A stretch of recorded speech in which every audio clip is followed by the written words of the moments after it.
Thank you for joining us on this industry group chat. Hello to Chris, who is the chair, and Simon, who is the vice chair of the IOSH Sports Group, Ground and Events Group. And thank you for joining us to provide a valuable insight into the sports and industry. This quick-fire interview is for those who are starting out in their safety and health careers or who are looking to make a change career. Myself and Sheena, who are members of the IOSH Future Leaders Community Steering Group, will now ask a few questions to provide that insight. Thanks, Adam, and welcome to Chris and Simon. Thank you for taking the time today. All right, first question is for Chris. Where do you see OSH in your industry heading over the next 3 years, especially considering the challenges that COVID-19 have introduced to the industry? Over to you, Chris. Thank you. Hello, everybody, and thank you for inviting us along today. In response to your question, there are two big things for me.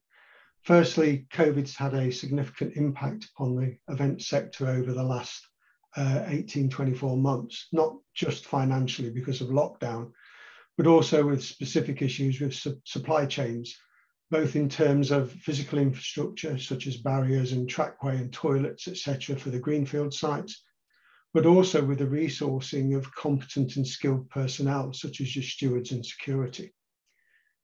Many people have been forced to seek alternative employment during the lockdown periods. And those people have now settled into those new roles, leaving a skills gap that is being filled with new people. But this takes time, and therefore it's going to be a slow process of recovery, especially with such large number of venues and events coming back online, all fighting over those limited resources that they have available to them. Secondly, what the implications of the proposed new legislation, the Protect Duty, which comes off the back of the Manchester Arena bombing in 2017, and the UK Home Office pledge to introduce new law requiring venue operations to consider the risk of terrorist attacks and to take proportionate and reasonable measures to prepare and protect the public, are still a relative unknown to us. There's lots of consultation, but still no clear definitive pointers as to what that requirement is going to be and what the pressures are going to be upon the organisers and venues going forward.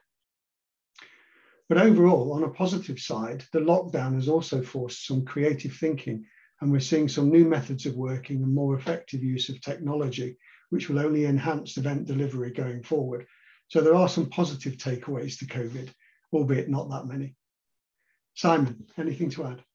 Yeah, I mean, obviously I'd underscore everything that Chris has just said. I think picking up on the Protect Duty issue, I think what it will do is require health and safety professionals in the industry to also become adept with security. So health, safety and security will go hand in hand. Risk assessment will include threat assessment, because not only do we have the Health and Safety Work Act and all the subsidiary legislation demanding that, but now we will have the Protect Duty requiring a specific counter-terror threat assessment. So I think, you know, health and safety professionals in the industry will have to pick up that skill, because as Chris rightly pointed out, we're getting thin on the ground with the number of professionals that are available to do this. So there's a multi-skilled role for those individuals that can pick that up. I think what I would add is that, and this is perhaps an opportunity, is that the narrative at the moment is that events are unsafe, or that we've had a 2-year narrative of public gatherings of any are unsafe because of the COVID risk. Firstly, we have to counter that narrative. And I think going forwards, safety and security will be much more of the product. So whereas in a lot of industries, health and safety is just an unseen back of house thing that happens. I think for the public and for, you know, trade visitors and other visitors to events, there'll be more of a need to demonstrate that the venue and the event organizer, you know, have good health, safety and security in place. And so that in a way is an opportunity for safety professionals, because it means we're more of an important part of the overall package. We're let's face it, we're part of the product which is sold to visitors, and that puts a far greater value on ourselves in the business. Thank you both for that insight. That's really, really helpful to understand and kind of develop on. My question to you is, what safety areas or skills should an OSH professional look to gain experience on to be successful in your industry? Can I start with you, Simon? Yes, I think the last 2 years have seen a development of a lot more online working in many ways, and that has pushed a lot of the training online, a lot of open book training, NEBOSH certificate, I notice, or IOSH certificate. There's open book online models, and I'm not decrying that at all. I think, you know, it was necessary at the time, but I think going forward, the event industry doesn't hold many hiding places, can I say? You know, when you're boots on the ground, there's no sort of open book alternative. People are looking at you to come up with an answer. So I would say is whatever route you've taken to get there, and you know, whether it was through formal examination, degree, level course, whatever it is, OSH professionals in the events industry need to hone their recallable knowledge that's just there at the front of their mind, so that when people are asking them for decisions and for opinions, they've got them there. Because this isn't an industry that will allow you to say, oh, I'm sorry, I'm just going to have to, you know, run away and look that up. That you know, it's too fast paced. There's too much going on. So I think knowledge and skills, you know, practical skills as well. And whereas absolutely, I get it. We have to think of, you know, welfare. And then there's far more talk of the sort of EDI agenda and all of this. And we do have to modernize. I understand that. But at the end of the day, the events industry is very clunky. It's got, you know, cranes, forklifts, heavy moving vehicles, this rigging, working at heights. And so those practical skills in event construction also need to be at the forefront, not just the soft skills. Chris, have you got anything to add to that? Yeah, I think it's important to also recognise that that the events industry sector is very, very wide and diverse. And it ranges from traditional sporting events such as football and rugby and cricket, to music and arena events and festivals, mass participation events such as the marathons and cycle events that we see on our roads, racing, be that horses, vehicles, and so on and so forth, film, television, exhibitions, conferencing, banqueting. It is a huge industry sector. And these events can take place either in a fixed venue or a greenfield site and anything in between. So it's important that an individual coming into the sector focuses on an area that they've got a genuine interest and it appeals to them and they're going to be engaged in it. Don't try and be all things to all people. Pick something that you enjoy and that you like, because it's going to be hard enough doing the early starts, the late finishes, without having to do it at an event that you've got no personal interest in and you're not enjoying, because that will very, very quickly deflate you and turn you away from an industry sector that is an amazing place to work in. Thanks a lot, guys. That was great. Okay. All right, next question. I'm going to pitch this towards Chris. What are the advantages of working as an OSH professional in the sports grounds and events industry? Pretty much as we just alluded to, the events industry is very, very diverse, and it's an amazing environment in which to work. But because of the nature of the events world and where the events take place, and also the audience and attendee demographics that you've got coming in, no two events are ever the same. No football match is ever the same, because you've got differing teams playing. And so then each team and its supporters will bring different characteristics and behaviors.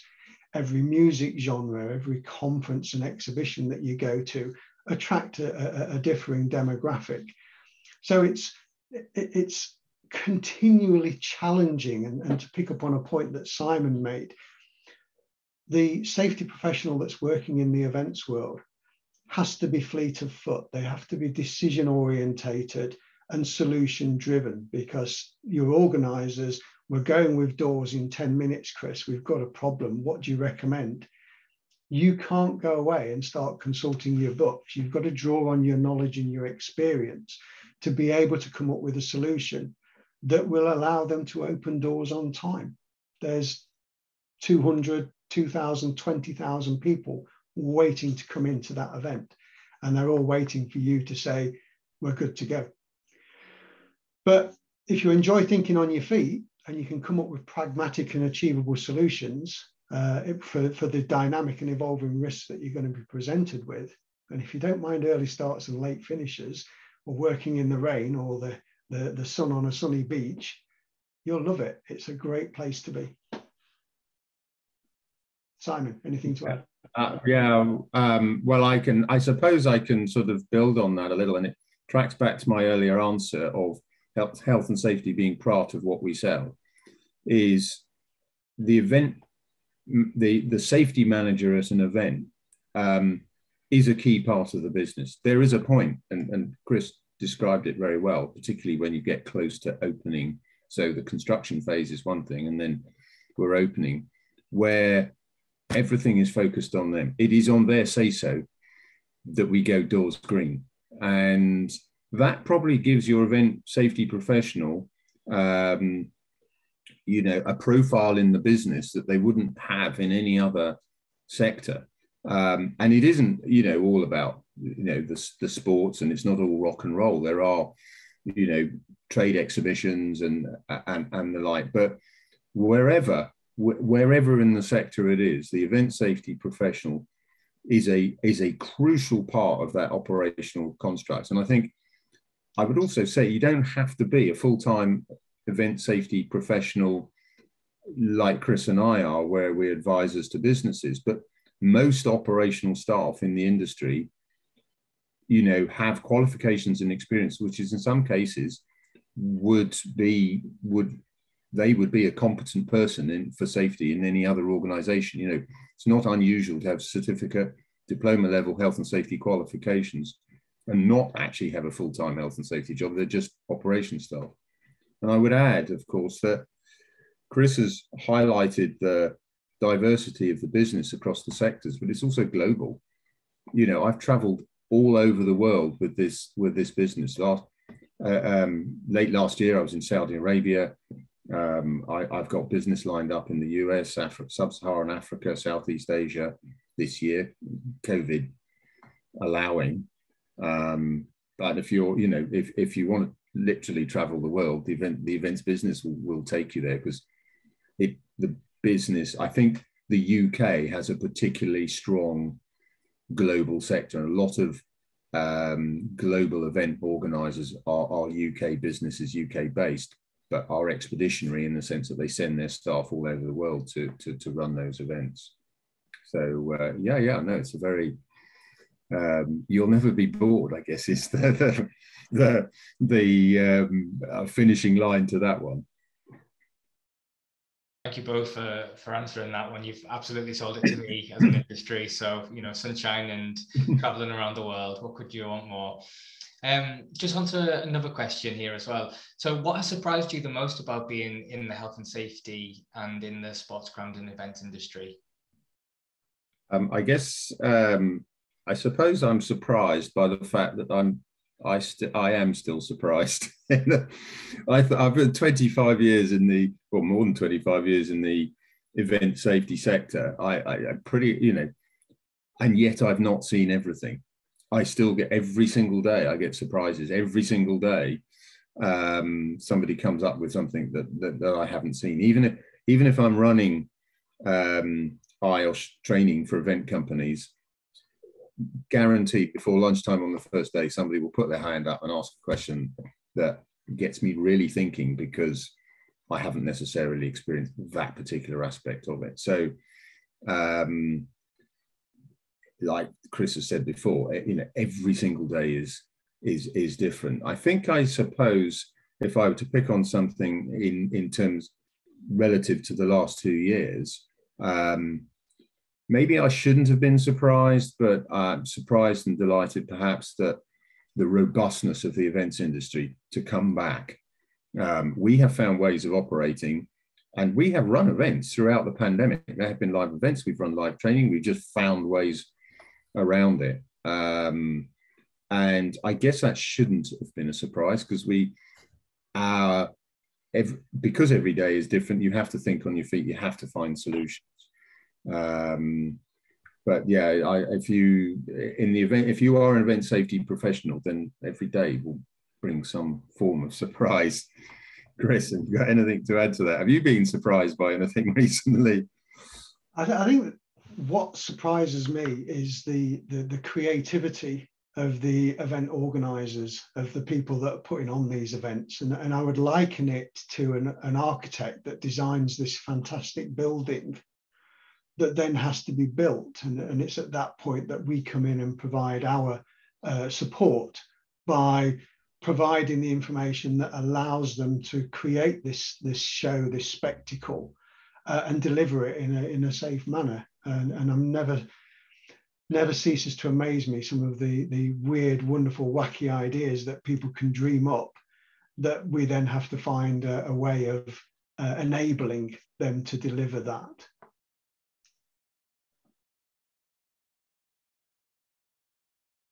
Definitely sounds like a very fulfilling industry and career, with lots of insights and new learnings every day. All right, next question, also for Chris. What value has the IOSH Sports Ground and Events Group provided to you personally, and what can it offer students and future leaders? Thank you. Yeah, the IOSH Sports Ground and Events Group provides a forum and a voice for the industry. The committee is made up of a very diverse representation of the breadth of the industry sector. As we've already alluded to, it's very diverse. And so we try to ensure that the committee is representative of as many of those sectors as possible, given the limitations that we have on the size of the committee. But we've also got the membership of the group as well, which helps us to tap into a greater resource of knowledge by communicating with the membership and pulling in their expertise as well. So when IOSH come to us and a question has been posed, if we're not able to source that response from within the committee, we can go out to that wider membership, and that membership is continually growing. And we've got a massive resource there that we can lean upon. Because if we don't know the answer, I'm pretty sure that there'll be somebody within the membership that's got the experience of or had a similar encounter that is going to enable us to seek the solution that's going to answer the question, whatever that question may be. Simon, yourself? Yeah, a huge number of people, event safety professionals in the sector, are freelance. And we tend to drop in and out of that as well. You know, we're employed for a bit and then we're freelance and sometimes go back. I would just sort of turn it on its head a bit and say, if you are a freelancer, don't join the committee, you know, in order to promote your own business. That's not. And you know, it's about putting something back. You know, most of us have done well out of what we've done, and so this is about putting something back into the industry. That said, you can't help but gain contacts just by sitting in the chair. I mean, it's not that any of us are new to each other. Most of us knew each other before we joined the committee. We know the people who aspire to join the committee. It's a very, very networked place to be. Well, I guess that's in the title, but it is truly networked. I think, you know, I've certainly increased my knowledge. It's very challenging, let's face it. You know, when we interview people, we're in for a place on the committee, we're interviewing people at the top of their profession. Now, when you sit across the table from them or across a Zoom screen as we are now, you have to know what you're talking about. It's no good just shooting off and you know, because you will get cut down if you start talking nonsense. So a lot of knowledge, you know, it's forced me to learn about other parts of the event sector outside the one I normally service. A lot of contacts. Definitely, as I said, we shouldn't go into it to get work, but it's inevitable that that happens, and it's not a bad thing that it does. My last point, I guess, is, to anyone aspiring to join either the industry as a health and safety professional or the network group, or even come to the committee, is don't do it if you're afraid of hard work. It is hard work, and it is challenging, incredibly rewarding, both literally and sort of in terms of a rich work life, if you want to put it in those terms. But yeah, I think the sense, I guess, it can be quite a lonely position. So, Chris has very neatly described the sort of, we're 10 minutes from opening and you're standing there and people are looking at you, and that can kind of be a lonely place to be. But when you come into the network group, you talk to other professionals and you share that story, and then they go, oh yeah, no, I had that, 2 weeks ago. So it gives you a little sense of community, because I think in every safety professional is a little bit on their own in terms of their business. Are they part of that business, or are they part of the health and safety business? And this gives you a home where you are very much a part of the collective whole. So yeah, that's how I'd put it. Thank you again, both of you, for those brilliant answers. You've already talked quite a bit about kind of advice that you provide, but is there anything specific that you provide to someone starting out in the OSH profession with the sports ground and events industry? Can I start with you again, Simon? Yeah, know your stuff. Again, however, it might be that you did, you came through the exam route a few years back, and so those folders are now gathering dust somewhere in a cupboard. Get them out and, read them again. Never think you know everything, because it just isn't possible to know everything about this business, and therefore, approach it with a certain degree of humility, because every day you will meet someone who knows more than you do about this.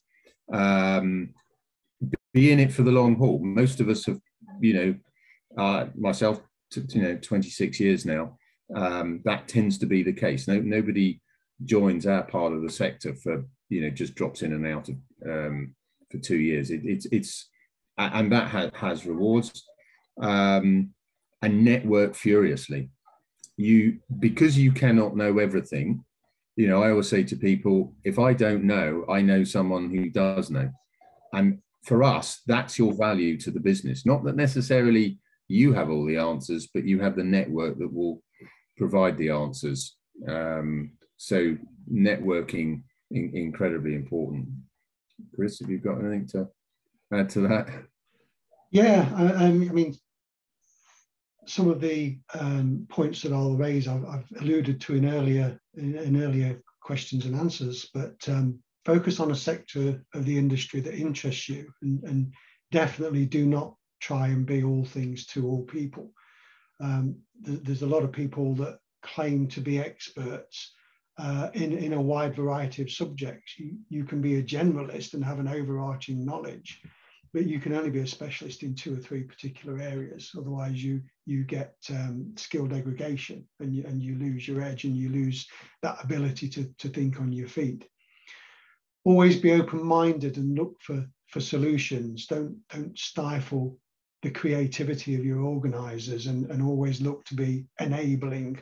Health and safety has a bit of a reputation of saying no, and we don't want that. If we say no because something's a little bit scary or a little bit unusual, then events won't continue to flourish and grow. So always be open-minded and be solution-driven. And finally, we have to sit down in the office and write all of the event plans and the event risk assessments, but also be prepared to be uncomfortable. You're not going to be sat in that office all the time. And I can guarantee you, when you are on an event, you will get your step count up. Well, a massive thank you to you both, Chris and Simon, from myself and Sheena today, and obviously from future leaders who hopefully will be watching this and inspired by what you've talked about. It was really useful information, and we're sure that anybody thinking about coming into the sports ground and events industry will be really, really, impressed with what you've talked about. Again, just like to thank you. And is there any way that anybody can join yourselves in the industry group? Yeah, it's fairly easy, isn't it? Well, sorry, I probably should cede to the chair here because it's his job to get people in. I'm sure I'm going to say exactly what you were going to say, Simon. Just reach out, join the group, join the community. I love that phrase that you used earlier, Simon. It is a community. Come and join the community, and we are here if there are any questions going forward. Once again, thank you so much for all of that. It's been really, really wonderful.